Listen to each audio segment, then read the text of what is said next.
Welcome back to the show. I'm your host, Hashmat Mubariz, and today I'm honored to have a very special guest, someone whose story bridges military service, higher education, and meaningful advocacy.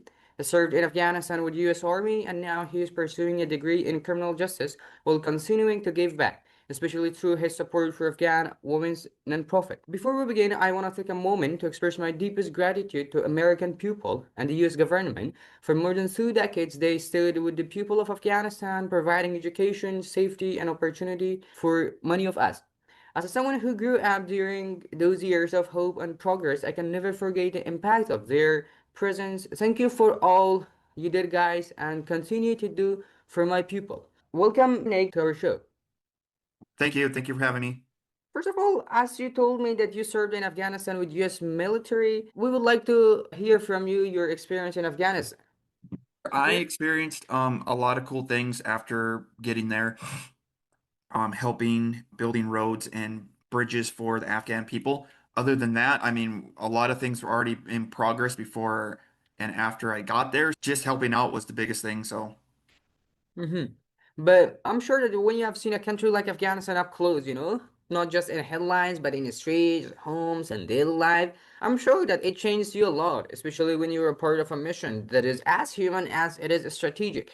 And then after that, stepping into classroom, sitting down and with textbooks, theories, and policies, it is completely different kind of challenge. I'm sure that. So let me ask that: how did your time on the ground in Afghanistan influence the way you think about justice, law, or how the system functions when under pressure?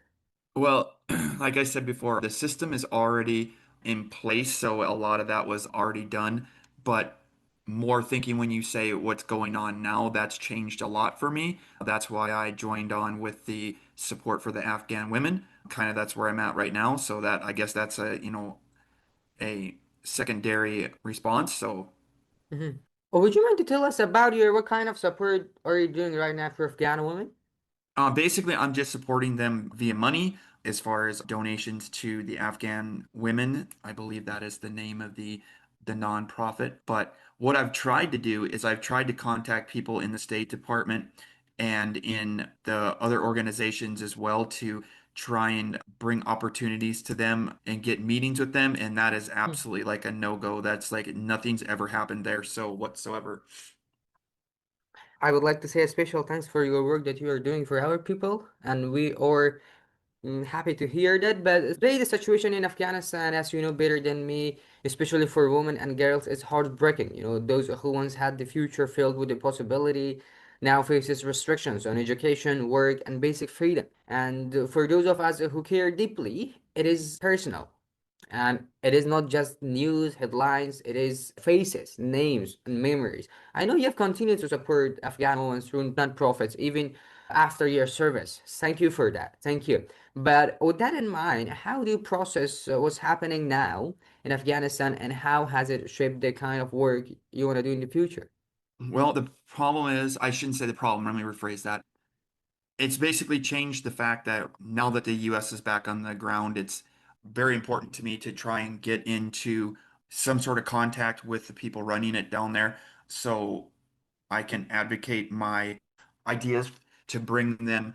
So it would basically get hopefully donations from other people around the world so we can bring jobs to Afghans, such as manufacturing, things of that nature. So that's kind of where I'm at right now. It is, again, it is a tough road to go there. Mhm. Rather get those things done. I did hear a interesting article that one of the leaders, you can correct me if I'm wrong, that Harkani supposedly said that he is willing to possibly open up the schools for education for longer than just the grade level 6 for the women. So if that is the case, that is another important reason to get moving on this project because if he is willing to do that, that means he is a voice, as much as we all hate to hear it or say it, is a voice of reason, basically. So that's kind of where that's going as well. But not maybe in the recent future, I'm sure.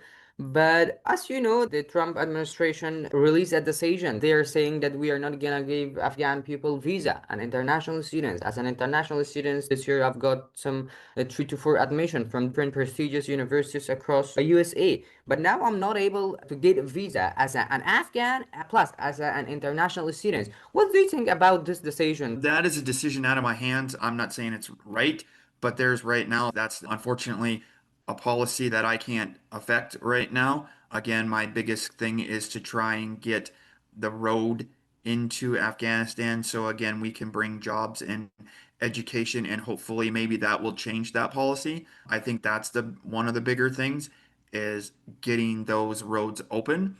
So that's where I'm at with that. I'm not able to again sway any ideology towards the passports whatnot. So that's kind of out of my realm. But coming back from deployment, stepping into college life, it is a shift that not everyone understands it.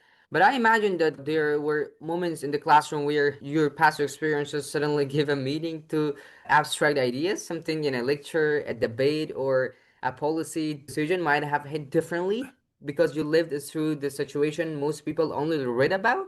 Was there any moments like that for you where your military experience shaped the way you understand what was being taught? For sure, more in the fact that I was still in the military and those sort of discussions, not necessarily in the university, because those discussions really didn't happen. I'm going to be completely upfront. But as far as my, excuse me, if my friends that I served with, they were open to a lot of new thoughts. But again, the bigger thing is getting the big heads in Washington, D.C. to listen. That is where that came into play and still is. That's one of the bigger fights that happens even to this day with me. I am dealing with, or working with, I should say, rather, trying to get things moving on our end, but again, slow moving. Coming back to your personal life these days, your life looks different. I'm sure that you're studying, you're hosting a podcast, as you have said, and you're continuing to serve just in different way. But something I really admire is how you have stayed true to that sense of mission, whether it's through advocacy, education, or amplifying your voices. You're still showing up for others. Thank you for this once again. But I would like to ask this that will listen or values from your time in Afghanistan, do you find yourself carrying into these new rules and spaces? Well, it's still with me. It's still with me as far as what I did.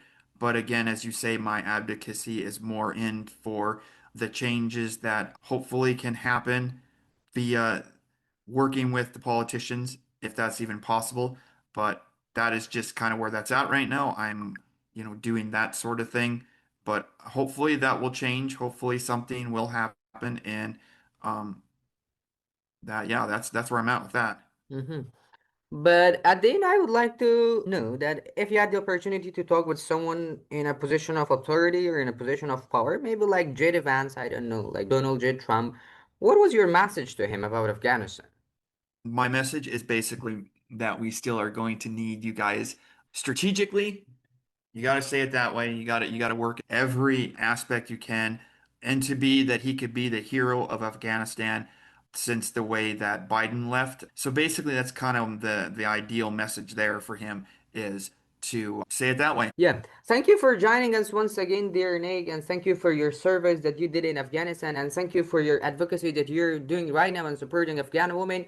Anything that I have missed, Mike is yours. You can tell to our audience.